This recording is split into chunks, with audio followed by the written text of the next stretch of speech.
idea put out about you, and you mentioned going hiking with Jackson, and I was wondering if you could elaborate on how that kind of started, what that experience was like. Yeah, so I guess in the middle, well, we were working out, and one of our strength coaches recommended this hike called Mailbox. And me personally, I had not like, I only done like one hike before, and it was like kind of light. And Jack's been on a couple of hikes, so we're just like, all right, we're gonna go to Mailbox.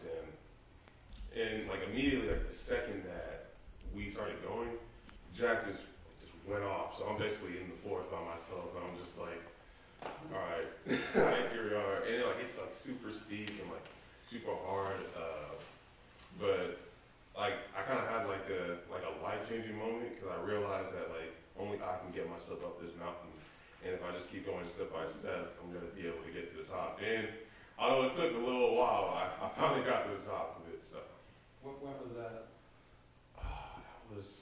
it was maybe like June or July last year. Was it worth it? It was well worth it, yeah. Did you catch up to Jackson, or did he just leave you?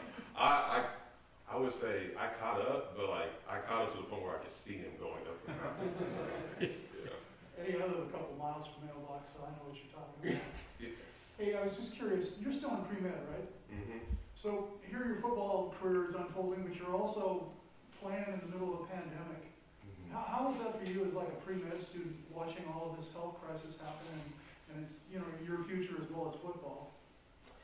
I think it's kind of crazy, you know, thinking about it, especially being in public health and that being, or like what we're going through right now is basically exactly what we're learning in class. And to me, it kind of like changed my thinking to how to help like an individual person to like how can I help like multiple people, like populations, and the things that we can do to like compare numbers and like experiments or like trials that we can do to try to, you know, like increase health in like certain populations. So it's kind of just like a whirlwind of things. So.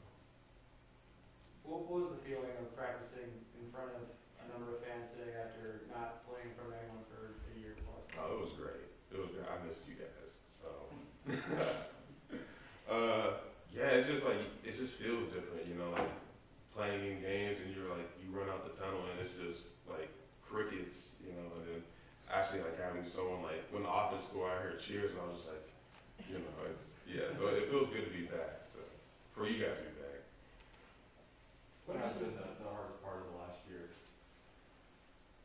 I would say it's just trying not to get COVID, because it just seems like if I went to the grocery store, I would just be like so paranoid, because like what if like I touch like an apple and, you know, it's just, so that's like a constant state, and it's like, well, I have to eat, I have to go get gas, so like what if like that one encounter is like, that one's going to take me out for 2 weeks, so that was kind of like the hardest part, is trying to like avoid it and try not to get contact traced and stuff.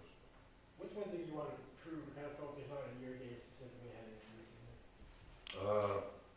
I want to improve on breaking down offenses, just like understanding their tendencies, and as well as just being like more vocal of a leader, you know, and being able to like decipher plays and like, oh, okay, like he's gonna be power, or like this is the 6 team, like he's probably gonna do this on 3rd down.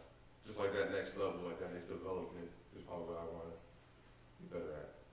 You mentioned the leadership, and you seem like you're one of those guys last year, but it certainly, you know, seems to be one of your roles at this point. Mm-hmm. Is there any actual, you know, physical changes when you think about trying to step into more of a leadership role, or is it just an attitude, or how do you approach that? I think it's the best advice I've gotten in terms of being a leader is just be a leader, but like don't be someone that you're not. So it for me is just trying to find ways to be more vocal and try to communicate, but at the same time not be like rah or like someone that, you know, I'm not trying to be. Coach Lake and Coach Gregory have been, you know, pretty vocal about wanting to be better against the run.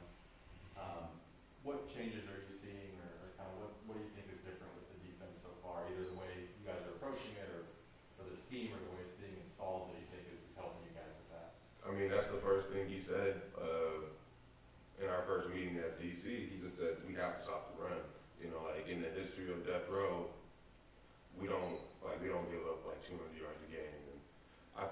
Stanford was like the tipping point for that, and I think like schematic wise, we're making things simpler, but we're not trying to make our guys robots as well. So we're like that might mean putting more numbers in the box or making a change to like the outside linebacker and which gaps, making it more clear like what our responsibilities are. But yeah, we're honing in and we're trying to play aggressive. You're obviously just like a week in here, but how do you feel that the defense has played so far in terms of your comfort level, your expectations? How do you feel like guys are coming along? I feel like we're playing well.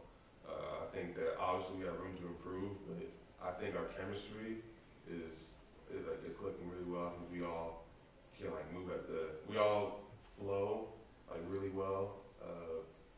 Obviously we just had our first practice at shows, so hopefully just in terms of that, just cleaning up our craft and